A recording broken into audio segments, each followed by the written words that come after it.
Hey everybody, welcome back. We back again. We back. We back again. All right.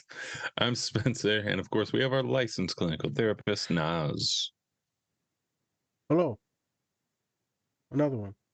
How you doing, Yeah. Dr. Have Nas? you ever thought that you'd see a grown man with that many plushies?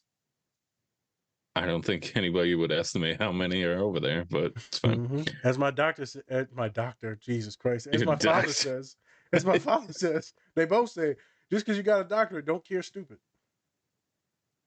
And with that, this is the Different Spectrums podcast, where we talk about movie shows and the mental health aspects that surround them. We also like to have some laughs, so don't take us too seriously. Or do. That's up to you. There you go. Don't forget to run up those likes for us. We'd really appreciate it. Shout out to all of our collaborators, all of them, even the ones that don't answer DMs. Shout out to Cure Hydration, Pinfinity. Hello. Pinfinity.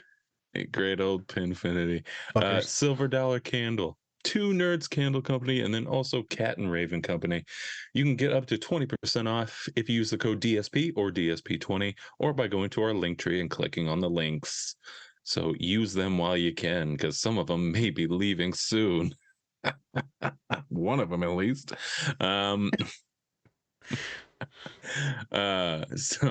And also please go check out our Spotify polls. If you're on Spotify right now, go check them out and just fill them out for us. We'd really appreciate it. Helps with engagement, as well as is a fun thing to do for you. It is. So Give me just a touch. Little nubbin. A little nub. Just a little nub. God damn. Yeah, can't wait. All right, so today we are checking out a couple scenes from the show Welcome to Wrexham, the documentary series all about Ryan Reynolds and Rob McElhenney. I think that's how you say it. And how they bought a little soccer club in good old England. Yeah. Good old England. But today we're going to be talking about specifically season 2, episode 2, because they delve deep into autism, how parents kind of struggle with that, and then also giving love, but in a different way. Yep. So some great topics we're going to be focusing on today. It's Monday, September 20th, October, technically. It's October. Monday, October what, 1st? Motherfucker, it's September 28th. Motherfucker, you said it was going to be because you were going to, so it's on Monday. What are you talking about? This comes out on Monday. Oh yeah, no. Still say Dumbass. today's date. Don't worry about saying the Monday date. Fucking A. Don't say the date we record, not the date. It's the date. All right, whatever. You know what? It's Thursday, September 8th. Fuck this. Fuck everything. It's all fucking shit. This is a Monday pod, so fuck you. They're not gonna like this one. No. So much bad language. Might have to bleep me every other sentence. Bloop, bloop. It's fine. But yeah, Thursday. Get to me. Just take over. Hello.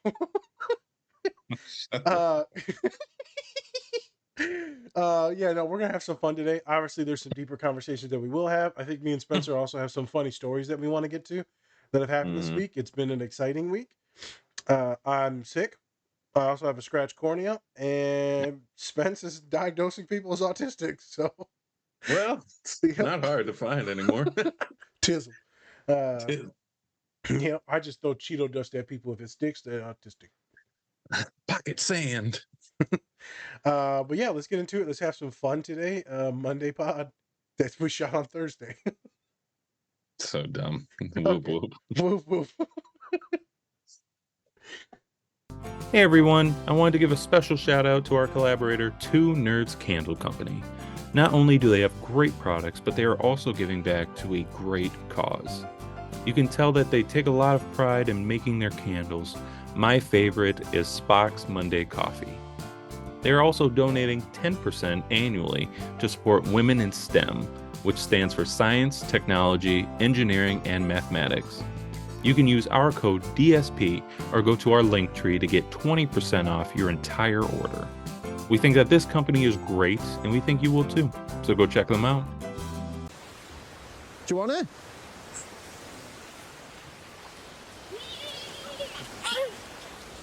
Albie! Yeah, should we use a rock? Albie, look. Albie, ready?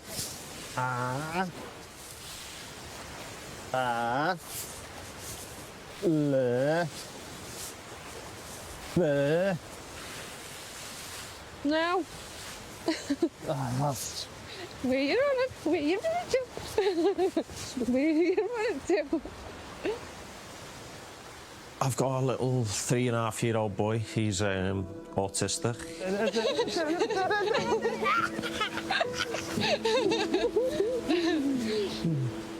The first 12 months of Albie's life, he hitting all the milestones. He was walking at 9.5, 10 months, earlier than me. He was copying sounds, he was clapping his hands on demand, he was singing songs and doing actions, and everything was fine until 12 months. And then Albie started to regress. He stopped making eye contact with me and his mum and anyone, really. He didn't copy, he didn't try to make sounds anymore. Wow, that's a big one. Bringing him here, he's happy, he loves just running about, and it's lovely to just come out and relax and enjoy a bit of time just in nature. Like. As I say, it's as long as we can make him smile every day, then we're doing something right. Where you going? Where you running to? I'm gonna get you! I'm gonna get you! We've managed to get the diagnosis for him, and we've obviously got things in place for him going forward in school. I can't go to bed without feeling guilty, so I have to try to alleviate that guilt any way I can. And yeah, I might be too hard on myself, but there we go. Ultimately, football's second for me. It doesn't matter. He's the most important thing for me.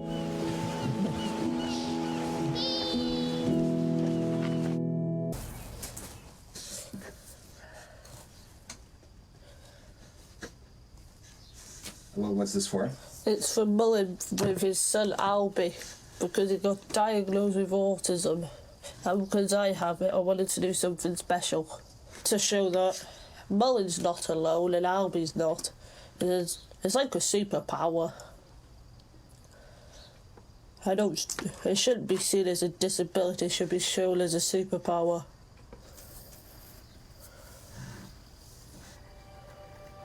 Paul Mullen has been absolutely fantastic with Millie. When the announcement came out about his son, obviously, being diagnosed with autism, I think that was a bit of a turn for Millie as well. He got those boots made with the autism thing on it, so now I can look up to him and talk to him a bit. I used to be quite scared talking to Mullen. Yeah, I posted the boots because there's so many people in the world who feel guilty. They feel like it's their fault. They probably feel lost. They feel like there's no help. I thought if I could help one person to be able to deal with their child's diagnosis and help them to accept the child, because I know it's not easy. We do the chant, we've got Mullen Super Paul Mullen, so I've done one. We've got Albie Super Albie Mullen. To actually know someone else who has a youngster as well. And I think Millie kind of thought she could be a help. Basically, I put this one on, then Mullen was doing that as well, and his son was doing that. So they're like the same, but now by his name. Then the A for Albie, or autism, and then I did the heart, and then them two together. It's kind of given Millie a focus as well. So basically, this is a goodie bag for Albie. This is like a Paw Patrol blanket, because I have autism too. I like soft things, so I thought he might like soft things. I have one of my fidget toys, what I love, so I think he will love it. So then I have one like little star poppet. This is like a little stressful thing that I've done in my drawing of him and his dad. So hopefully he'll like it.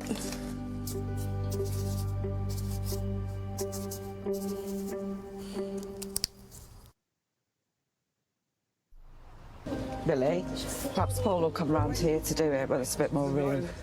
How are we, Millie? Hello, Mum. What have you got this time? Wow. That's lovely, that. I got Albie a gift. It's stuff what I use to stroke out me down, You yeah. shouldn't have. Yeah? Why? Because I don't use them. Thank you so much. Can I have a hug? Okay. To say thank you. Thank you so much. I think Albie will be so happy with this. Good songs.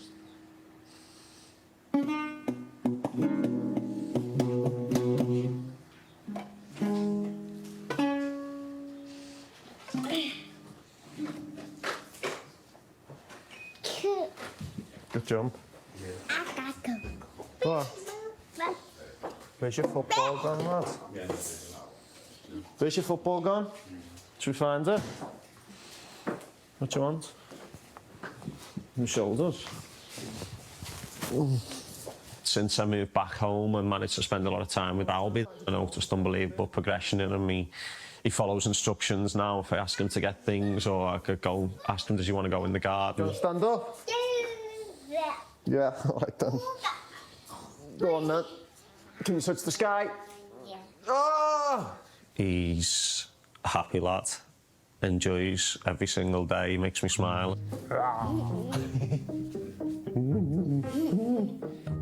He doesn't talk. He's non-verbal, but he might as well talk because I know exactly everything he needs and when he needs it. And you know, he's a joy. I wouldn't change him for the world, but sometimes it's just difficult when he's not well and he can't tell you why, or something's annoying him and you can't help him. Stand on Daddy's feet. Sometimes you just turn around and he'll say, Dada. And that's something that I just love to hear. It makes me cry every time, to be honest with you. Spin, spin, spin. Hug, hug, hug. Oh, every day I come in, I put pressure on myself to try and teach Albie something every day. You're sitting here? Okay then. Right, high five. And the other one. If you're going through a tough time with your partner for the sake of your child, and you know you feel like you have to break up because you're always at each other's throats because it is tough, then believe me, if you can stay for your child and stick together, it'll only help them and benefit them, and you can work through it. You know, it takes work, it takes effort. And Mr. Beach. Wow! Come on, man. Come on. You want to take a minute, please?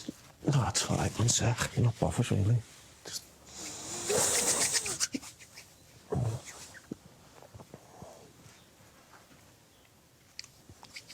Want water or anything? No, I'm all right. It happens all the time anyway. I'm used to it now. Knew it was coming anyway. Just stopping it. Hey everyone, thanks for watching our show today. We just wanted to take some time to give a special shout out to our collaborator, Cat and Raven Design. They are a small queer-owned business that specializes in LGBTQ plus pride soaps. They have great designs, some that even look good to eat, but don't. You can get 10% off your entire order if you use the code DSP or go to our link tree. Help support this great small business and help give back to a great community. And we back again. We back. What day is it? We back. Unlike my pride and dignity this week, it's gone. And where is it? It's not here, and it's not coming back. Never again. Never had it, really. After the Cheeto dust fiasco of 2023. Sorry, can you explain what happened with Cheeto dust? So I was enjoying Monday Night Football. Uh-huh. As you do, yes. And as one does. And I was having a snack, as one does. And there's chips and salsa, a little cheese in it, you know, nice and savory. It was tasty. Uh-huh. And I finished that, and I think I'm just sitting there, and I must have moved or like I'm fluffed the pillow or something like that. I don't know what happened. And something shot in my eye. My pillow came on me.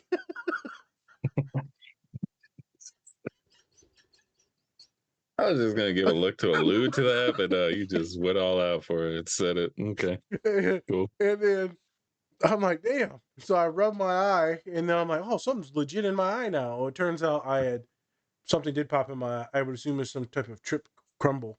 And I scratched the white meat, the cornea. I told the student, I said, the white meat. She goes, the white meat. And now I have like two flaps in my eye just flapping around under my eyelids. It's a great time, folks.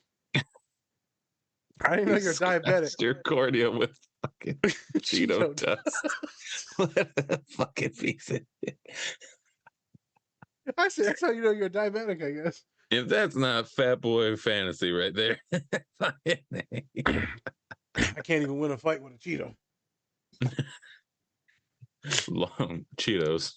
1, Nas 0. 0. I ate like 50 of them before I died. Yep, and they came right back at you. They Like, came at fuck me. Mm-hmm. Yep, there was a bunch of little that looked like Donald Trump that came at me. With that, so for today, like I said, we are watching a few clips from Welcome to Wrexham, Yep. right? So the show is all about Ryan Reynolds and Rob McElhenney, and how they bought a small town soccer club, and are trying to, grow it and turn it into, a heavy hitter when it comes to soccer leagues. I'm gonna be honest with you. I don't know shit about soccer. Like, I know a little bit, like watching it, like a few matches. That's about it. I don't know much about like the leagues, the Champions League, and all that crap. I don't know. No. I don't. But they've been doing a pretty good job. They were second the first season. They were in second. They ended up being in second place, and now they're trying to get back up and get promoted in another league. And then with promotion, you get all these different types of incentives and stuff like that. You get more money, and then also you get played more in different matches and stuff. So yeah, that's kind of it. And so today we were talking about autism, because for this whole episode they were mainly talking about autism, which I found it pretty interesting, because I was like, I mean, we both have our suspicions of Ryan Reynolds and Rob. Yeah. Because they might be on the spectrum as well, but yes, guess we'll see. They got a little touch of the Cheeto dust. Does that mean? They got a little seasoning on them, what we call autism. Oh, okay. Not that. Are they black? What? No, I said, one of my students goes, "No, my roommate said they think I'm autistic," and I said, I just looked at him, and I said, "Well, hold on. Well, how do they know?" And they said, "Well, their brother's on the spectrum. I act like their brother." And I said, "Okay." And I said, "If their brother's on the spectrum, they lemon pepper seasoning too. That motherfucker, tell them to go fuck themselves." And she goes, "Lemon pepper seasoning?" This is a white person you were talking to? Yeah, I just couldn't. Like, what is that? I've never tried. Sounds zesty. Yeah. I said, "Girl, you got something too now. You're different." And I said, "I don't know if you lemon pepper or you carne asada, or you just, since you're a white kid, you just like some salt and pepper." Just cottage cheese, nothing in there. Girl, you're not even Greek yogurt. You Yoplait. Yeah, you old ass yogurt. Still tism though. Okay. But yes, and so some mainly the people that are followed in this episode are Paul Mullen, and then Albie, who's Paul Mullen's son, and Paul is a player for Wrexham, and Albie is diagnosed with autism. Mm-hmm. He's pretty young, like maybe 5. I don't know. Something like that. Yep. Yeah, something like that. And then we also see Millie, who is also autistic, but she's a little bit older, probably like 16, 17, maybe something like that. But yeah, and then they're kind of following them, and how Millie is such a huge fan of Wrexham, Super and fan. she really shows it. She gives Paul like this whole like kind of collage, and then also some gifts that she uses or used on a daily basis to kind of help her through like the day and stuff like that. Very sweet, touching episode. Mm-hmm. I really liked it, and it really kind of goes to show how at least the team itself is really trying to make sure that people who are, either have like a disability or anything like that are also being seen as, fans of the club. So yeah, I really appreciate that. And then shout out to, there's actually in the first season they talked about her a little bit more, Carrie Evans. She is the disability liaison for Wrexham, which is actually really cool, because then you have like a good spokesperson, and then she also has a disability as well. So it's actually really cool to see how they're handling that, and not just doing it for soccer, but it's like a community base as well. So really love this episode, and I really love what they're doing at Wrexham. So yeah. Was there specific reason, Spence, why you texted me the other day and you're like, "Hey, Nas, you're gonna like this. You're gonna like this a lot," because you double texted me. I You did. idiot. I You did. double text. That's right. I was very excited. It's like when you go on like a dating app back in the day, and you got all excited, like, wow, we know each other well. Wow, I'll double text her. Then they never text back. That's how I usually felt. But this time you actually texted back, so you know what? I felt validated, There you go. and felt like I was going to get some. From me? Jesus Christ. This show I'm is tired, folks, so I'm this just show going to be is saying a so whole bunch of good. crazy shit today. Yeah. Today, well, I No, texted but you yeah. because I was like, it was mainly because not only were they talking about autism, but I felt like it was just kind of great seeing two different sides of it, right? Seeing the parents' view of everything, but then also seeing how like a kid who has autism kind of like functions a little bit more, and how what they're doing, and then seeing one that's older and kind of seeing what they're going through, seeing what her parents are going through, Yep.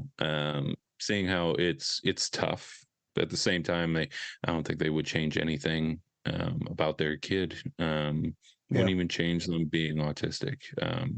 So I just felt like it was a very nice episode, and that we could really kind of delve deep into it, and get your perspective on things, as well as kind of what we think of people who are obviously on the spectrum. Obviously, we think, some of the best people in the world. Yeah. But at the same time, getting that perspective is always important. So, Yep. and breaking that stigma too. I want to say that, breaking that stigma as well. Correct. So I think that first scene, which is two scenes put together, Yes, with the parents of the young boy. What was his name again? Albie? Albie. Yep. Yep. So we're watching Albie and his father play and his mother play. And the dad's talking, about, my son got diagnosed real early. He was fine. And then all of a sudden he wasn't fine, and he was acting different and not making eye contact and not responding. And so he said, it's okay. We got him services now. Like, things will be okay, but things are hard. Mm-hmm.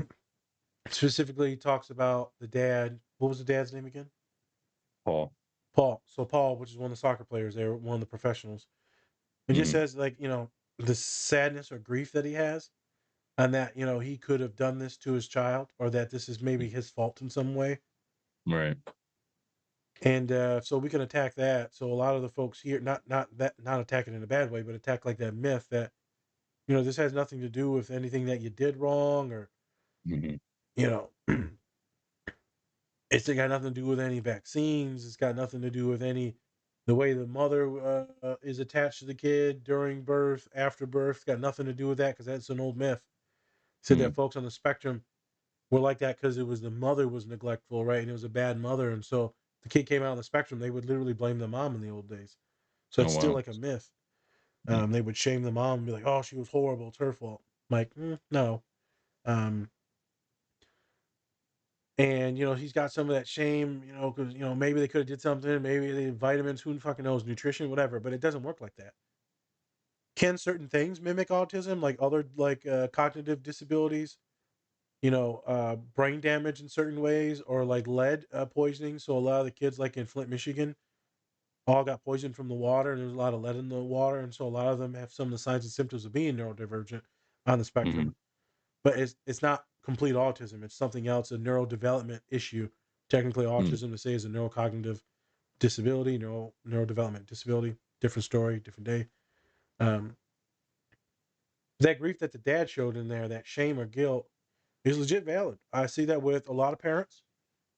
Mm-hmm. I don't work with the parents. I work with the college students, right? I work with the students, but when the parents come to me, they talk about that stuff and they'll start crying and grieving and they're worried about their child. Will they be happy? Will they live this normal life? And they don't know.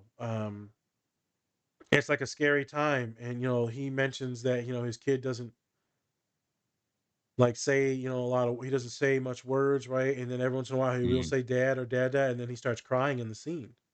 Mm-hmm. Because it's a very emotional thing. It's a very loving thing, and it feels good to hear that. And so, some folks on the spectrum can also be seen as unempathetic or not loving or caring, which we'll get into the next scene.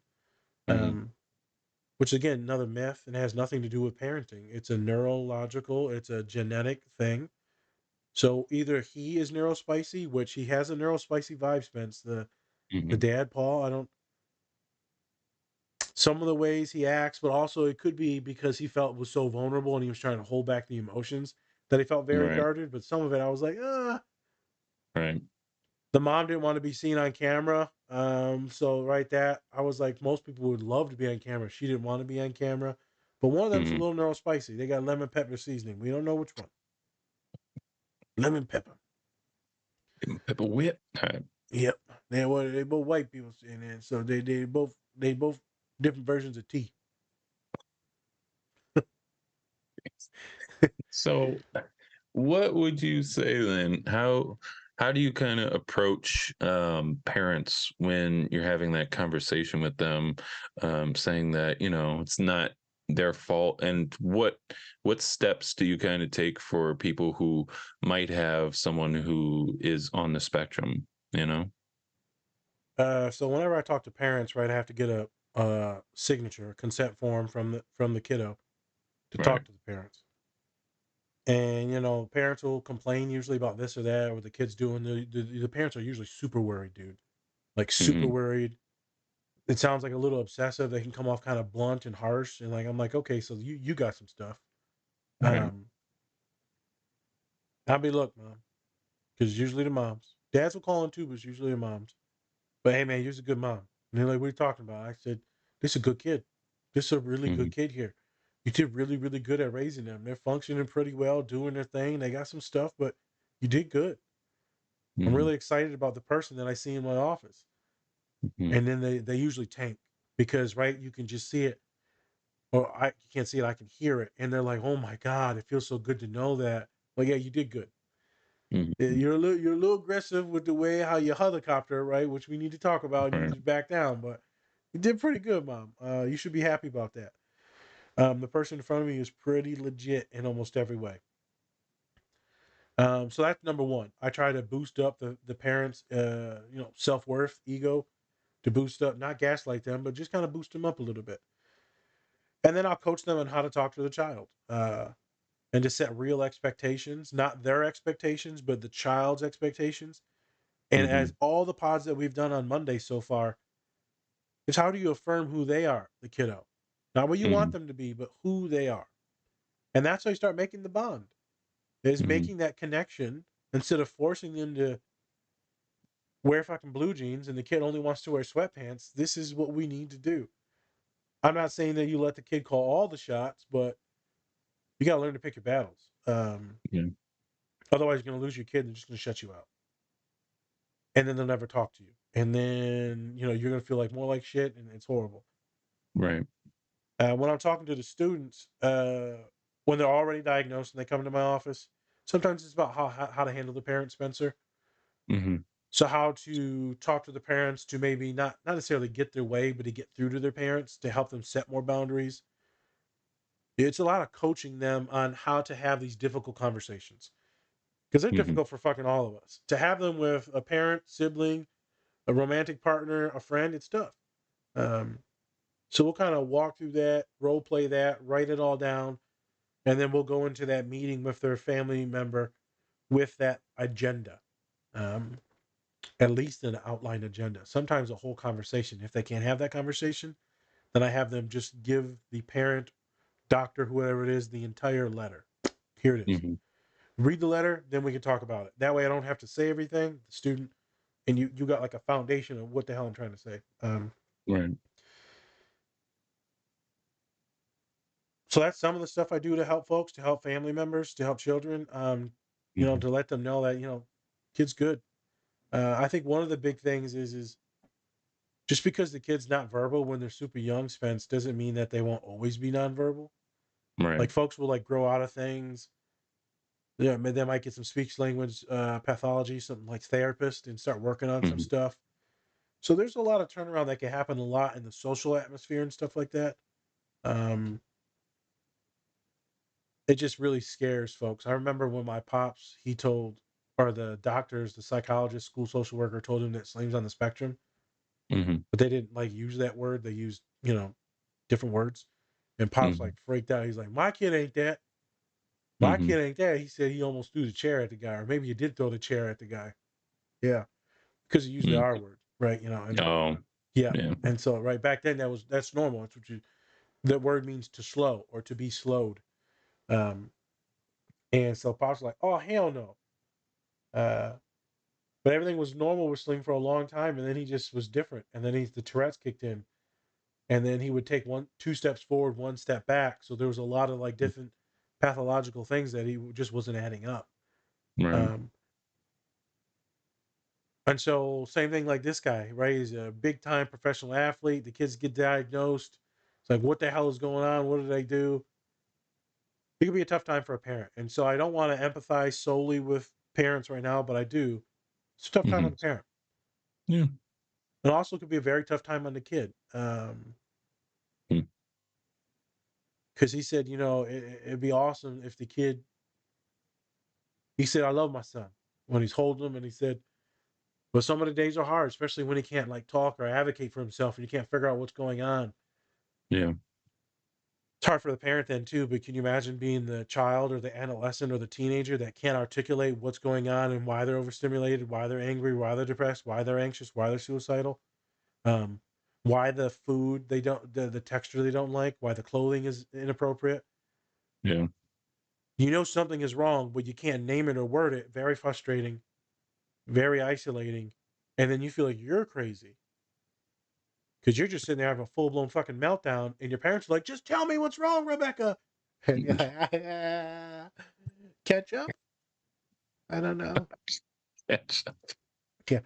The other day, a student, I was supposed to come up with something, and all I could think of was ketchup. She said, "What are you thinking about right now?" I said, "Ketchup." She goes, "Ketchup?" It's like, "Yeah, that's all I can think of." And she's like, "Oh, well, that won't work with this exercise." It's like, whatever. I can't think of nothing else now, so just move on. It's catch up, all right? Just stop it. Just Yeah. stop it. Stop playing your little mind games. All I right? know. Yeah, she was playing a mind game about something. It was pretty funny. Um, I remember during the conversation, I was like, "That's weird." She's like, "Yeah, it's because I'm autistic, you asshole." I was like, "Okay, calm down." You know what? But you're right. Yeah, calm down. Zenefia. I just came up with a name. See, there you go. I like coming up with these names. So it can be difficult on both parties. Right. Both feel misunderstood. Both feel underheard or unheard. It's a tough time. Yeah. So we're doing this for the parents that are listening. Yeah. you're not alone in that. It's a difficult challenge having someone that is more disabilities, cognitive, emotional, vocal. It's tough. Mm-hmm. It's really tough. And so I have empathy for those parents, especially if they're probably neurodivergent themselves and struggling with a lot of stuff. Yeah. And then the heart really goes out to those kiddos that can't articulate, man. Yeah. It's tough. So I think this is a really good two scenes of a dad that loves his kid, Mm-hmm. a dad that is shocked about his kid, but then, still gets to have a blast with his kid. He also says, I come home and I do my best to teach him something every day, right? And so that's cool for now. Yeah. But the dad, that's a lot of pressure on his dad to teach him something every day, right? And so hopefully the Mhm. dad, he's a pro athlete, so I'm sure he's obsessive about things.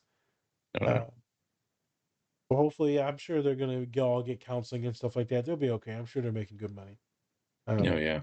Yeah. yeah, They're making pretty good money over there. And then also it's just like I mean, he has plenty of resources that you can yep, go to, you know, as well as, since like you said, with Salim, it was such like a different time and stuff, but now we're different time. trying to understand autism on a better level, since so many people are being diagnosed with it, Diagnosed finally officially, and now we're Yeah. doing more neuro affirming. So, Right. folks that are listening, it's called, neuro affirming therapy. Is neurodivergent affirming therapy or just autism affirming therapy? Instead of doing like behavior modification, hey, some cases maybe behavior mods needed. You know what I'm saying? If like the kid's hitting his head against the wall and shit like that, like, in some cases it might be needed. It shouldn't be the only strategy though. Right. You're not replacing this to make the kid quote unquote normal, right? It's just to Mhm. modify some behaviors that could be damaging. Folks may not like me because I said that, but behavior modification has its place. As a soul therapy, no. So Mhm. no. I don't agree with that at all. I was in behavior mod for some behavior stuff, issues. It was actually quite terrible, but I was quite a shit. So uh, you learn what to do, what not to do. Um, but neuro affirming therapy is the best to do now. Uh, Mhm. Firm is to validate, to empathize, to work with, not against the kiddo. Mhm. Um, so most of my clients that come to me, it's mostly neuro affirming to have someone like me that understands the way their mind may work. And they'd be like, I'll say a bunch of shit, and they'd be like, "Yep, that." I'm like, "Oh, okay, Yes. yep." And what about this and this? Nope, the first one you said, okay. Mhm. And they're like, "You already know what I'm thinking before I even think it." I said, "I've been doing this shit for a long time." I seen it. I seen Yeah. it. What? And that's one of the reasons why we do this show, right? It's because it's like we want to help affirm what people might be thinking, especially those who are on the spectrum, Yep. right? So, Thinking, feeling, seeing. mhm. I think something funny Spencer just brought up to me in the pre-production, as he said he was at work the other day, and he said, "Girl, we need to have a little talking, little talk." I what? had to. I What had happened? to do it. So I was at work, and I've talked with this person multiple times before, and I've had my inklings of where she was, and so like she's smart as shit, like so smart. She's doing like pre um physical therapy, like all like health and all this stuff. Smart as fuck, reads books like all the time for fun. And I'm just like, that was hit number one. uh and then she said something about how she doesn't really read it for like something for the story. She reads it for like other details in the story, right? And so I was just like, has anybody asked you if you're on the spectrum at all? Just asking. And then she was like, no, nobody's ever asked me like that. And I was like, well, I think you got the tip. And I made sure to really tell her that it's not like a bad thing or anything like that. It's more of like, you know, like if you've ever had like any questions about like maybe, you know, why am I doing this or why do I do that and stuff like that. Maybe because it's autism, maybe. And then she was like, does ADHD is like ADHD go with autism? I was like, That's one of the number one things. Yeah. And and for some, and that's I wanted to be like, you know what, I want to make sure that you feel like you don't really have a stigma on you if somebody ever does say that to you. If anybody does say that to you, it should be a good thing, because I've known so many people who have autism, and they've gone on to do amazing things and be amazing people. And so it's not really a knock to kind of say that for me, Yep. even though some people might see that as a Yep. knock. Yep. But I see it as something, because I was just like, this is why. And I told her, I was like, this is probably why I felt like I like you as a person, because you she talks shit sometimes, but at the same time it's like she's seems like a very positive person and things like that. So I'm just like, this is probably why like you, because you're on the spectrum, you And then, autistic. and then what she said something blunt to you. Right? What happened? Yeah, she said something blunt to me, and then she was like, oh, that's just my attitude. And I was just like, could be something else. And now anytime she has something to say that might be like blunt, she just looks at me and just like, just not shakes her head like, I'm like, it is, it is. Lemon pepper seasoning, bitch. It's just, and it's funny, and I like kind of seeing that. First time I've ever actually like told somebody at work, being like, you might be autistic. But I felt, and then she took it pretty well though, so I felt Yeah. like it was something cool. It's on the delivery and how you talk about it, right? Because I've talked to other friends after I told them I'm on the spectrum, and they'd be Yeah. like, "No," and I'd be like, "Yeah," and they'd be like, "No," and I'd be like, "Yeah," Yeah, and they'd be like, "So what about this person, this person, this person?" I'm like, "No, no, no," and they'd be like, "What about me?" And I'm like, "You little spectrum." And so that means mom or dad is spectrum, and then they'd be like, "Whoa," and I'm like, "If we being honest, both of them spectrum as hell." Your mama and your daddy, boy. Uh, and then, what about my sister? I was like, your sister too. That would explain a lot of the digestive issues and like anxiety that they go through and stuff like that. I'm Hmm. like, it explains a lot, my dog. Um, Yeah. so it's just interesting when you get to have some of these conversations and take away that stigma Yeah. of this is like a defect, this is a pure disability, this is bad. Right. Um, and so this will segue us into the next scene, but I got a story. Yeah. I was talking to a person. I was talking to a person, and I was like, man, I don't know how to talk about this with my friends and my parents. This happens all the time. And I'm Hmm. like, you know what? A lot of my clients have done is, they'll leave clues. And they was like, what clues? Blues clues. I'm joking. I didn't say that. I said, sometimes they'll, yeah, I know, they'll leave around some literature. I said it real smart. Some literature. Literature. Literature. They're like, what are you talking about? I says, they'll just leave a book like on the desk or the dinner table or like in the family room if they're in their dorm that says like Unmasking Autism, which is a really good book that's out now.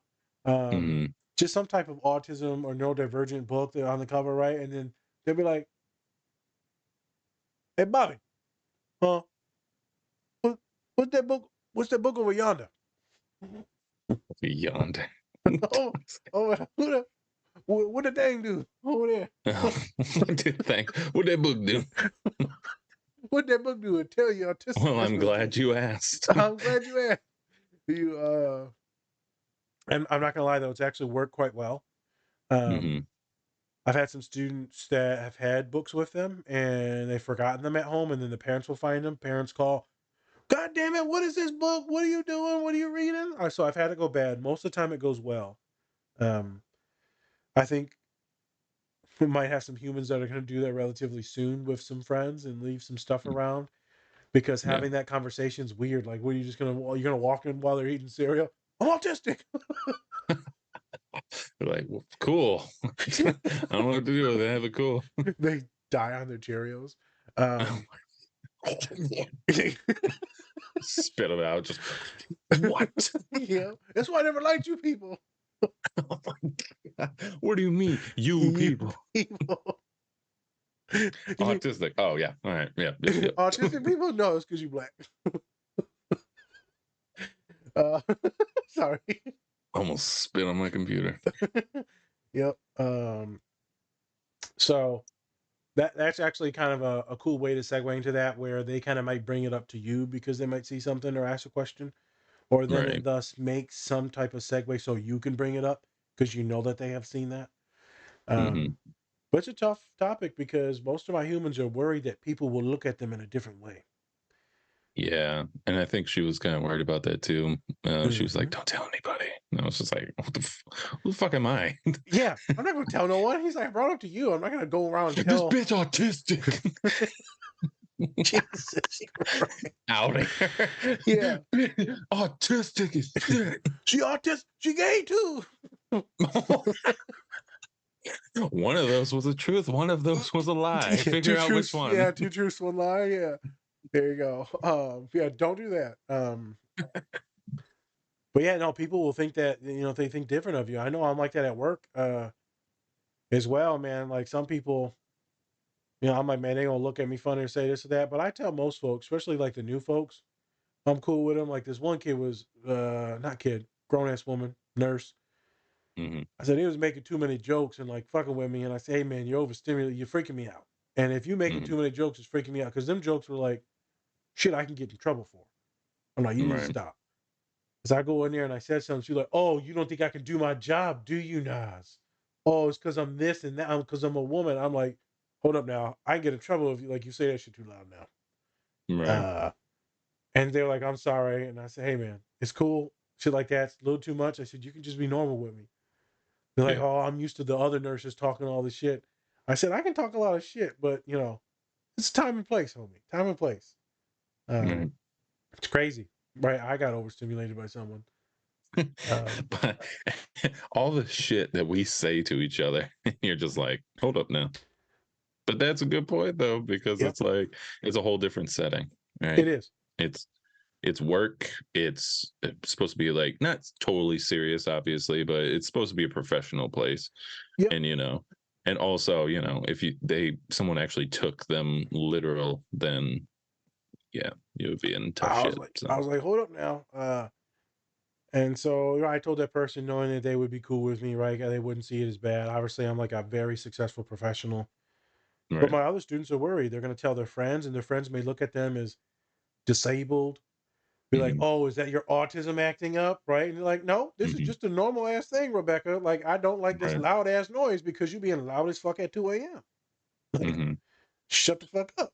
Uh, Actually, what's funny because she was like, I was over. It's like she was like something happened, and she was like, I was overstimulated, and then she looked at me. She was like,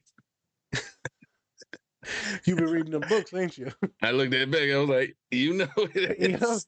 that's the autism book you left on the work desk. What is this book? Throw it away. What this book? ABCs of Autism. Uh,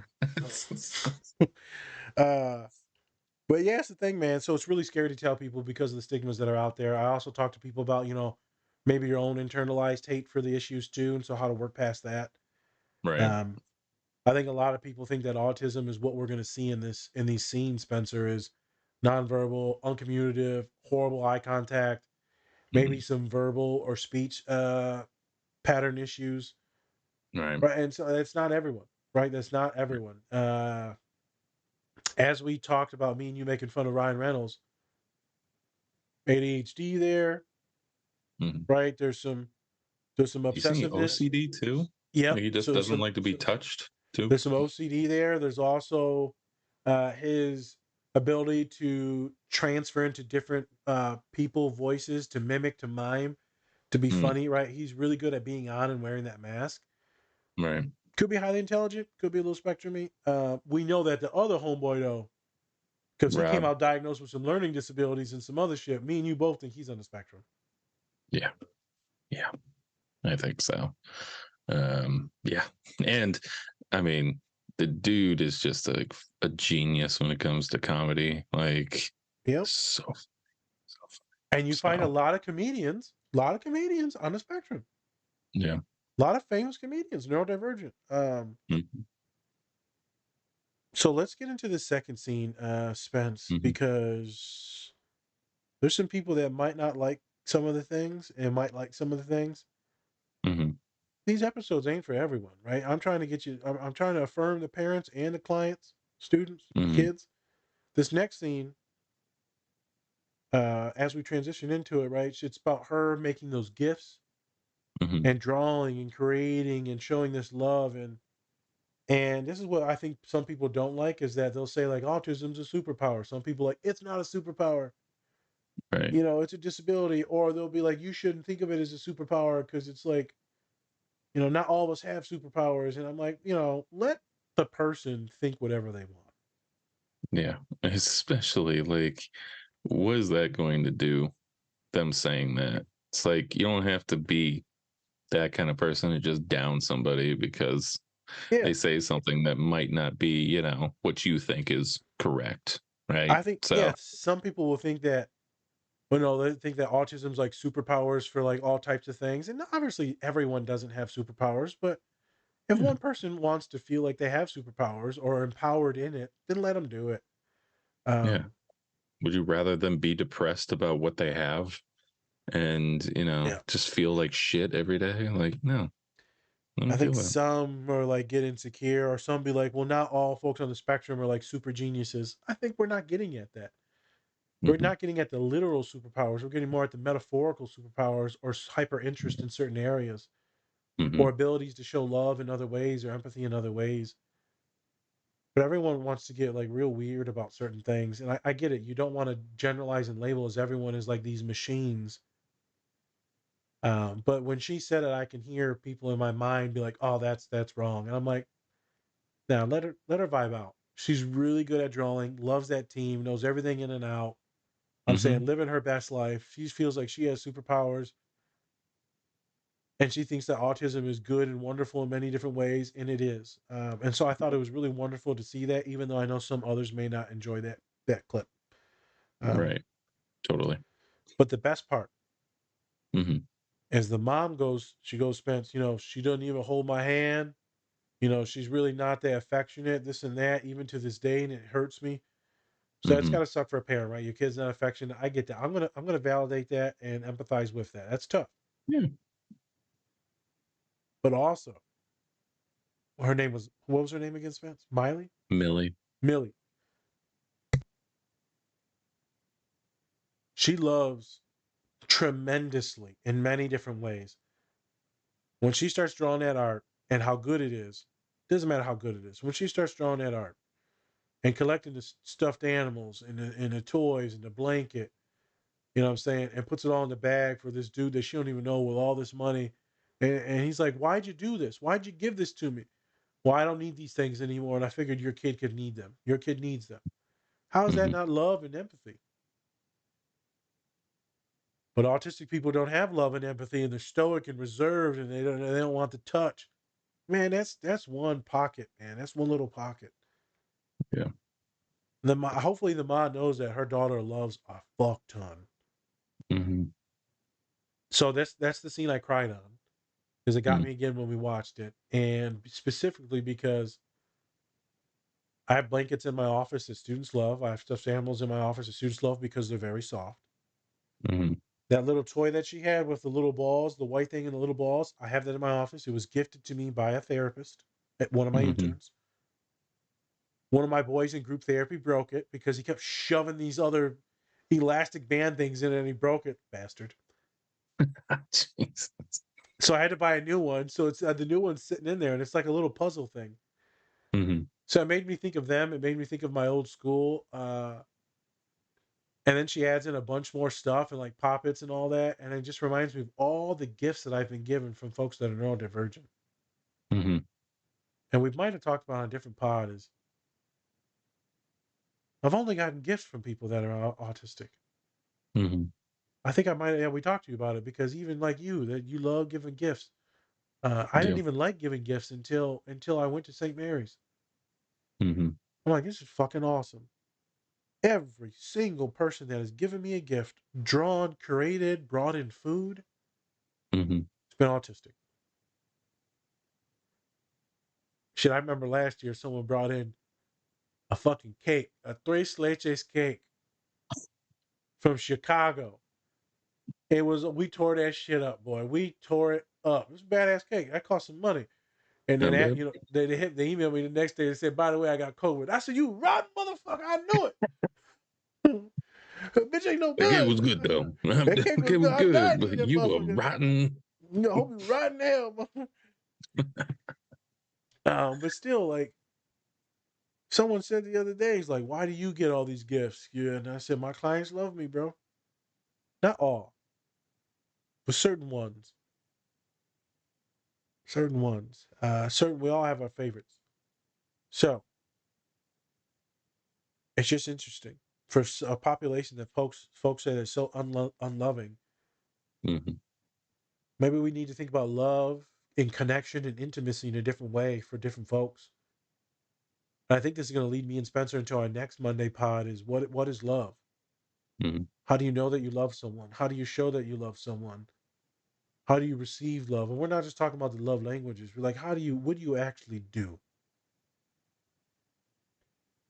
For many of the folks that I work with,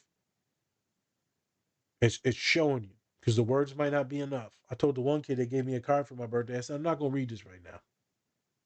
They said, why not? I said, this shit going to make me cry. I don't feel like reading it in front of you. I don't cried enough with you before. So, Hey, this is your co-host Spencer, and I'm bringing you a special message from our collaborator, Silver Dollar Candles. They have great scents to go with great messages, just like Best Dad Ever, True Crime and Chill, and my personal favorite, When This Candle Is Lit, Give Me That. You can also make your own candle and message that fits you. So go use our link in our link tree to get your order placed with Silver Dollar Candles today. Hey, are you a nerd? Do you like pins? If you're like any of our followers and you said yes, you should check out our collaboration with Pinfinity. They have Power Rangers pins, Transformers pins, and for all of our bronies out there, My Little Pony pins. Go check out our link tree or use our code DSP to get 20% off your Pinfinity order today. you don't think I'm soft? I'm hoard. First hill. Real whore. Like the stale ass bread you bought me. Oh, I forgot. Yeah. She almost broke my teeth. Beat her with the baguette. Oh my God. Shout out to Atlanta. Shout out to Atlanta, the TV show. Yeah. Yeah. So I think that was something really cool to point out is the work and love and curation that she put into that. Mm-hmm. So this is where we challenge folks, Spence, and we ask questions. How do you, as someone that's neurodivergent, show love? Mm-hmm. Do you even know what you do? Is it through To acts? show love.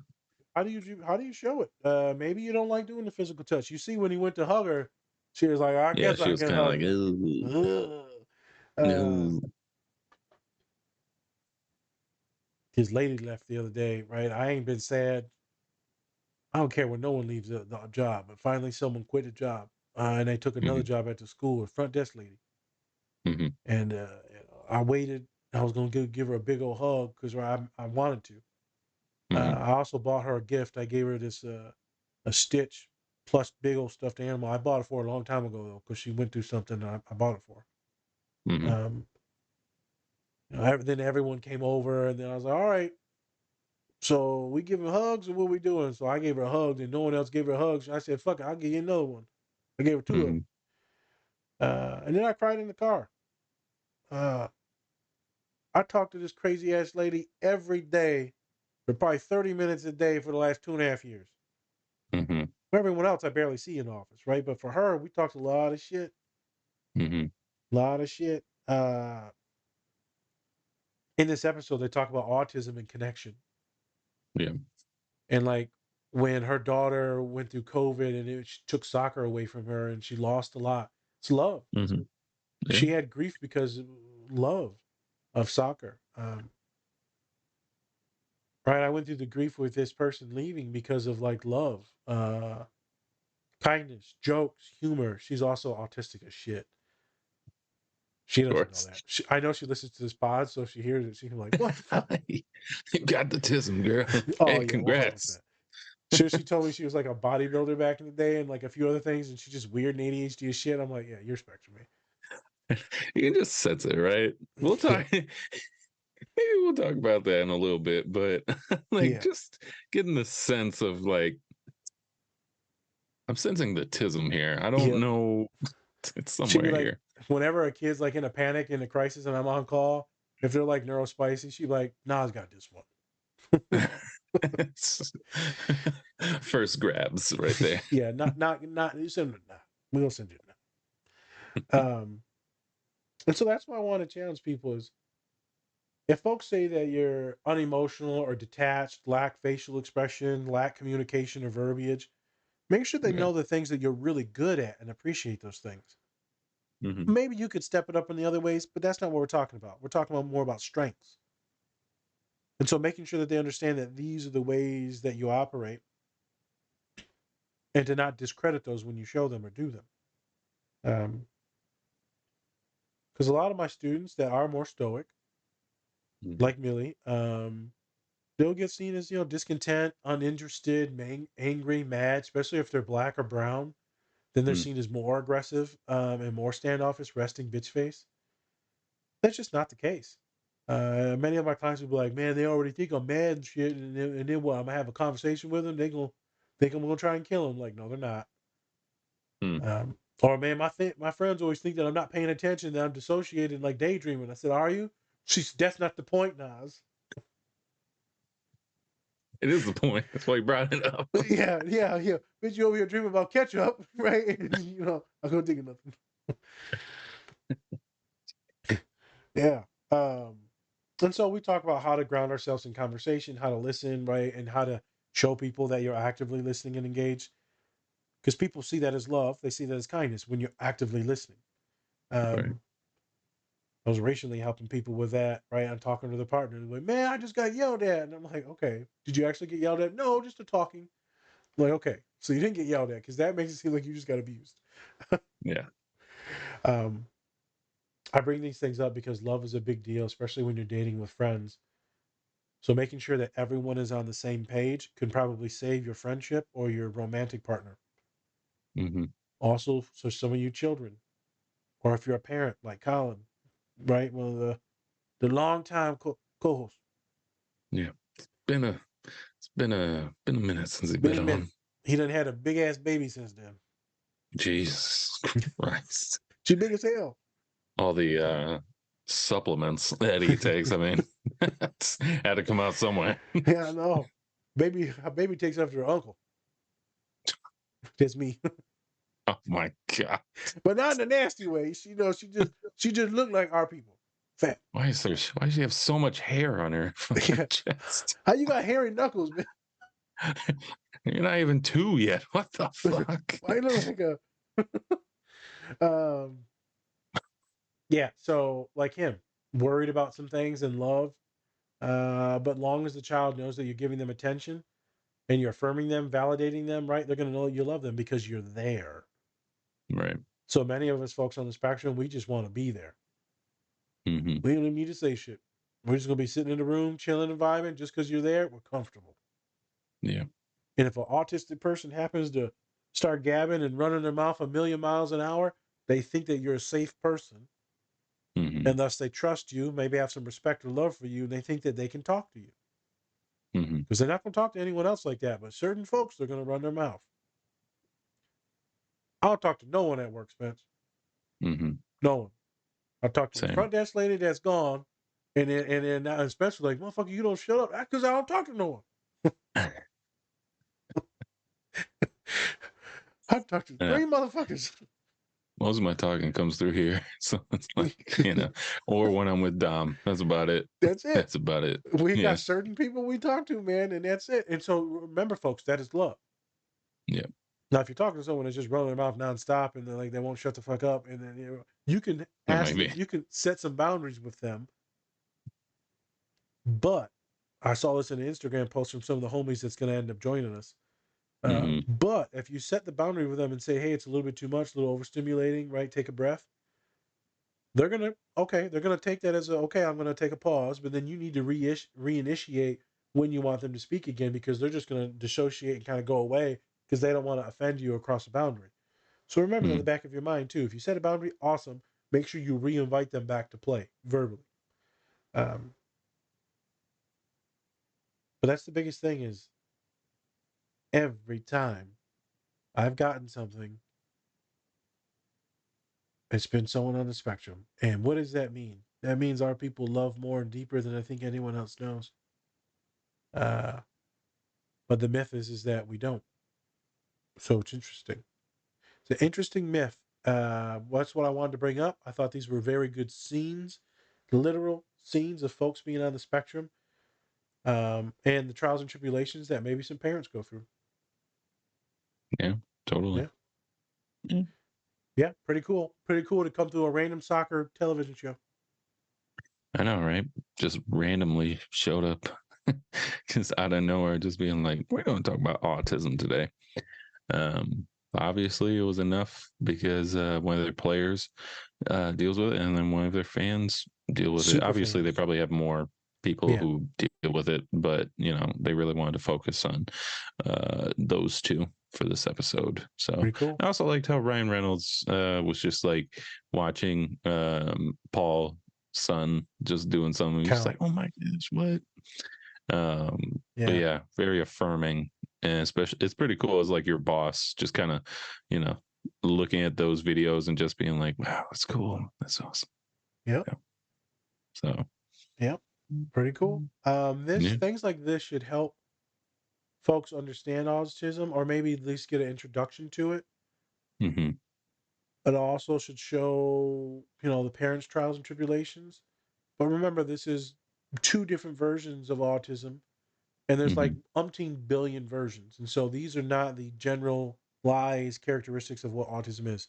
These are just a couple Mm-hmm. different things that a child and someone that's a teenager go through, their experiences, their affect, their personality. Um, I ain't gonna lie though, when that little boy smiles, that was pretty awesome. And when that did to see the love between him and his son, that was pretty awesome. To see the love between Millie and the players and the passion and her screaming in that crowd, pretty awesome. Mm-hmm. Yeah, I think she has her own section that she like just. Yeah, I saw that the quiet section, even though everyone was like Yeah, screaming their face off. I was like, what is this yeah. quiet section? This is a lie. It's a Yeah. damn lie. Yeah, they're just not chugging beer? Like, what are they doing? As Yeah. one does when they're at a football match. Oh, I heard they're like blasted over there. Oh yeah. Well, Yeah. England, what are you gonna do? Yeah. Yeah, it's a good episode. I'm glad you texted me, double texted me, needy ass. All right, calm down. Calm down, Yeah, I my know. friend. Calm down. Yeah. Mr. Send me like 8 texts in a row. I know. I sent you like 3 paragraphs today. I know. Like I can't read this. Yeah. I'll see you at 8. Yeah, fucker. All right, yeah. It's good stuff. We will next on the next Monday pod, we will talk about most likely I have it picked out called Love. It's Love at First Sight. We're gonna talk about tough feelings. We're gonna talk about some issues that get in the way of love, intimacy, self-sabotage, specifically men, and not being emotional. But also like, women. So it's gonna be interesting talking about this the love. Some of that Mhm. some of that good love. On that creepy note, thank you everybody for joining us today. Uh, go check out Welcome to Wrexham on Hulu. Yeah. Hulu original. Go check it out. It's great. It's already on season 2.